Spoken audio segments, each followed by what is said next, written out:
Hier soir, vous n'avez pas échappé à des coupures intempestives de vos programmes télévisés ou à un petit écran totalement noir. Alors satellite en panne, antenne mal réglée ou parabole mal ajustée, en fait, rien de tout cela. Le problème se situe du côté de Los Angeles. Les explications de Eric Tang et de Patrick Zinsi.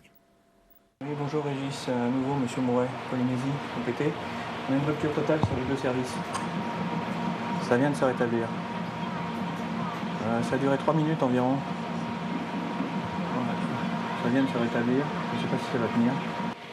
Problème de communication à l'OPT, ou plutôt de transport du signal audiovisuel depuis Paris. Résultat, des coupures perturbent la transmission des programmes télé envoyés par la France. En Polynésie et même aux îles Cook, le public voit ceci à l'écran. L'origine de la panne est localisée aux États-Unis. Le problème se situe sur la fibre optique qui amène nos signaux depuis la France. Nos installations techniques en France parcourent l'Atlantique par un câble sous-marin, traversent les États-Unis depuis New York jusqu'à Los Angeles, où nous avons notre station d'émission qui alimente le satellite qui couvre la Polynésie. Aujourd'hui, le problème que nous connaissons est la rupture de la fibre qui se situe entre New York et Los Angeles, et qui alimente donc notre station d'émission.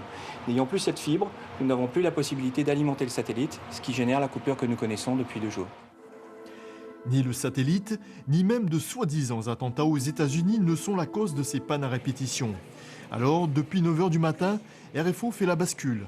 En effet, la station de Pamatai émet des programmes de substitution quand ceux de Paris ne parviennent plus jusqu'ici. Le relais du Pic Rouge reprend ainsi du service. Malheureusement, sa couverture de diffusion est limitée à Tahiti et à Moorea. Et les îles restent dans le noir.